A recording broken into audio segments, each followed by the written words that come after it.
injusticia cometida en contra de uno es una amenaza en contra de todos. Justicia y perspectiva con Isabel Herrera.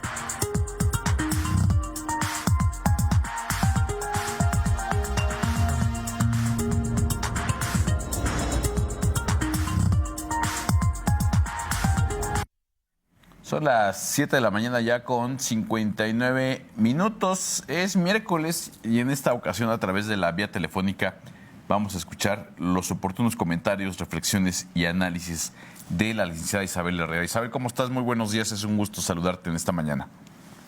Muy buenos días, Marco. Muy contenta de saludarles a pesar de la distancia, a todas las personas que nos miran, que nos escuchan, a todas las personas que hacen posible que nuestra imagen y nuestra voz lleguen pues a todos los hogares queretanos. Marco, trae un tema que cada vez considero más urgente abordar. Quisiera compartir que luego me envían a mis redes sociales mensajes que veo hasta después, y hay mensajes que me tienen muy consternada, muy preocupada, porque tengo a mamás que no son mis contactos y que me envían fotos de que sus hijos son abusados sexualmente, y me da infinita tristeza leerlas y pues ver que antes de entregar a su pequeño a la convivencia paterna, le toman fotos al pequeño desnudo para evidenciar cómo lo envían, y cuando le regresan al menor, también toman evidencia fotográfica de cómo lo regresa el papá. Entonces esto me habla de que las mamás también sienten este miedo latente del abuso sexual infantil, porque saben perfecto quién es el perpetrador. Y justamente hoy mi tema va dirigido a abuso sexual infantil, violencia sexual infantil, porque también hace unas semanas, no olvidemos, leíamos en las noticias que en un kinder hubo un abuso sexual infantil hacia un menor, y referían que el agresor, el perpetrador, no era ninguna persona vinculada ahora sí que laboralmente a la institución educativa. O sea, que era una persona ajena que ingresó a prestar un servicio y fue que abusó de un menor. Y entonces es algo que tenemos que seguir insistiendo. ¿Por qué? Justamente porque la violencia sexual infantil es la agresión más severa contra la integridad física y psicológica de niñas, niños y adolescentes. Y ya lo hemos dicho en repetidas ocasiones, las infancias tienen derecho a disfrutar de una vida libre de violencia para poder tener un desarrollo pleno. Y entonces aquí sí quiero evidenciar algo muy importante.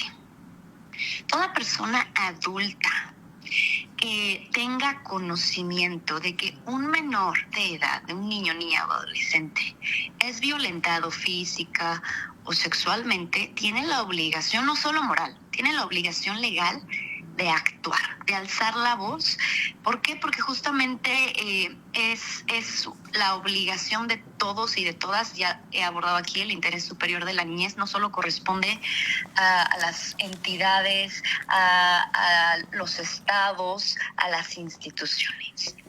Todos los adultos tenemos que proteger a las infancias.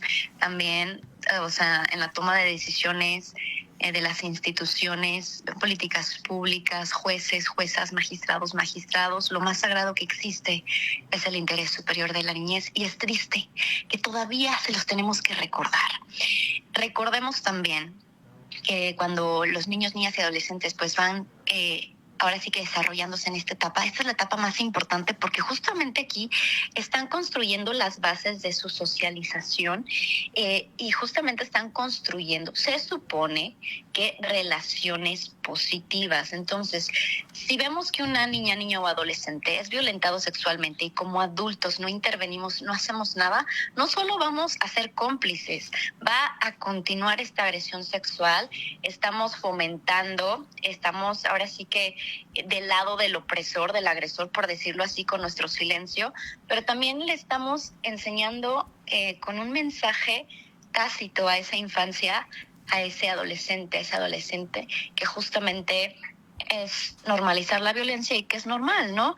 Y entonces también pues recordar que no todos, no todas crecen en entornos sanos, ¿no? E infortunadamente, siempre lo digo en estos micrófonos, El agresor sexual está en el entorno familiar, en el círculo inmediato. Y infortunadamente también son los adultos que están encargados de sus cuidados quienes son sus perpetradores. Cuando hablamos de violencia sexual, aquí sí quiero especificar que es todo contacto de actividad sexual entre niñas, niños y adolescentes, y esto es bien importante, y una persona que ejerce una posición de poder sobre él, sobre ella, sobre ella. Aquí es importante precisar que esta persona que ejerce una posición de poder no necesariamente tiene que ser adulta, no tiene que ser mayor de edad. He tenido casos de primitos que violan a sus primitas y la primita tiene 3 años y el primito 6. Entonces, aguas. Ahí hablamos de un victimario que también es víctima y de una víctima, ¿no? Y entonces cuando sucede este contacto, esta actividad sexual sin el consentimiento o por medio de amenazas, de violencia física, psicológica, o que se obtiene el consentimiento del menor, de la menor a través de engaños, es cuando hablamos de violencia sexual. Y lo vuelvo a decir, no tiene que haber una penetración como tal para que se considere violencia sexual. ¿Por qué? Porque justamente estamos hablando de que lo que se configura es que se invade el cuerpo de la niña, niño o adolescente. Hay esta invasión física sobre su anatomía. Y estos actos no necesariamente necesitan de una penetración o algún contacto físico o alguno. También abuso sexual es sostener relaciones sexuales en el mismo cuarto, en la misma habitación donde el menor pernocta. También abuso sexual es forzarles a realizar comportamientos eróticos, ver pornografía, ver fotos pornográficas o presenciar actos sexuales con otras personas, o sea, donde otras personas están interviniendo. No necesariamente tiene que haber contacto con la o con el menor. Infortunadamente tengo cifras súper tristes porque en nuestro país 8 de 10 agresores provienen del entorno familiar. Querétaro ostenta el número 2 a nivel nacional en abuso sexual infantil, justo después de Tlaxcala. Nuestro país bellísimo, nuestro estado bellísimo, Mocho y Timorato, es el que más abusa de sus infancias. E infortunadamente, de cada 1,000 casos que suceden, solo 100 se denuncian. De esos 100 casos que se denuncian por violencia sexual infantil, 10 continúan con la investigación. O sea, 10 sí aperturan carpeta, 10 casos de 100 sí se judicializa la carpeta, y solo uno de esos 10 que se judicializó la carpeta llegan a una sentencia condenatoria. Pero también abrirle los ojos a mamás y a papás que todavía creen que la vida es rosita, justamente hablar de los síntomas físicos que puede presentar un niño, una niña, un adolescente que es víctima de abuso sexual infantil. Bueno, va a presentar moretones, laceraciones en su área genital, dolor o molestia en sus genitales, molestia al orinar, retención de heces, va a dejar de ir al baño, va a empezar a retener, puede presentar hemorragia vaginal o rectal, infecciones urinarias recurrentes, que también puede ser por una enfermedad de transmisión sexual, y en el peor de los casos, embarazo, porque ya ven que ahorita las niñas presentan su menarquía ya en edades muy tempranas, 8 o 9 años, y pues los abusadores eso no les importa, menos se van a cuidar, menos van a usar un condón.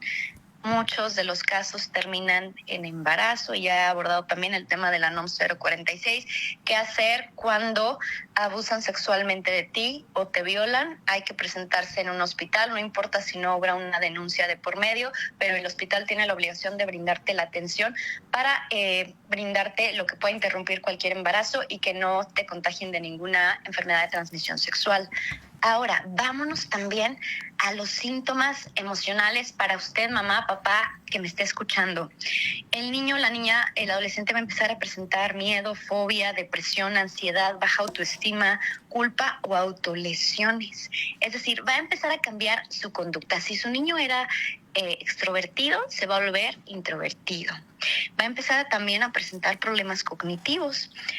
Va a tener falta de atención, de concentración, algunas conductas hiperactivas, bajo rendimiento académico, se va a empezar a aislar, va a haber una disminución de relaciones interpersonales, se va a alejar de sus amistades.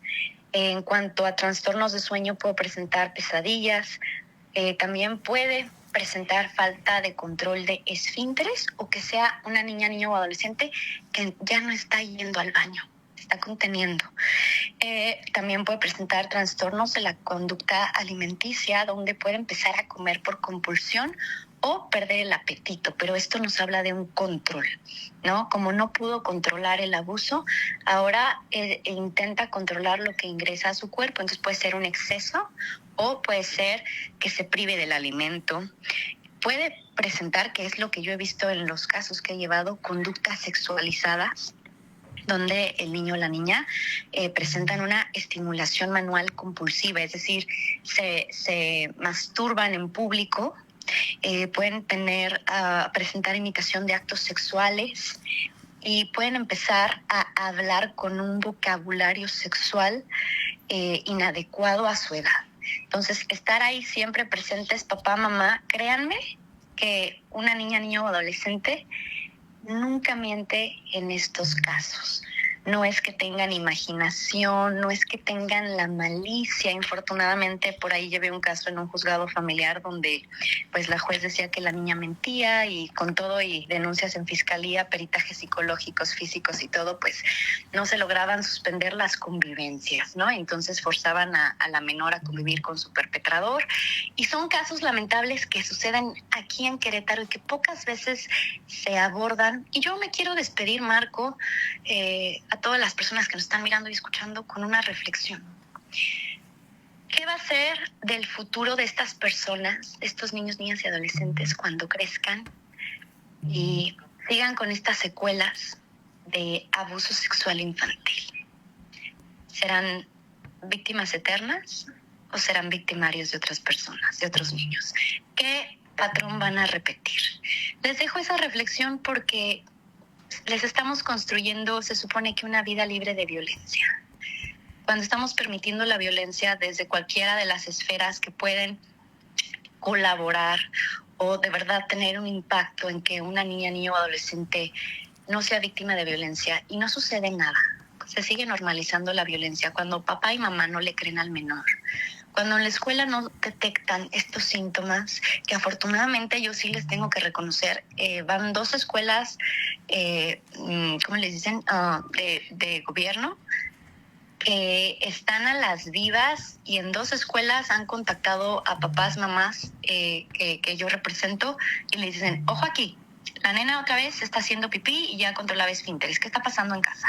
Entonces están a las vivas ya en muchísimas escuelas, pero ¿cuántos casos no sabemos? Entonces yo dejo esa pregunta al aire. ¿Qué esperamos de estas personas en un futuro cuando no se trabaje, no se atienda, no se erradique esta violencia sexual de la que son víctimas? ¿Se volverán victimarios, feminicidas? ¿Van a guardar esa frustración, ese odio, esa impotencia? ¿Qué queremos para nosotros en un futuro, Querétaro? Yo me despido hoy, Marco. Muchísimas gracias a todos los que nos miran y nos escuchan. Y nos vemos el próximo miércoles. Gracias a ti, Isabel. Nos vemos la próxima semana aquí mismo en este espacio. Claro que sí. Bonito miércoles. Hasta entonces.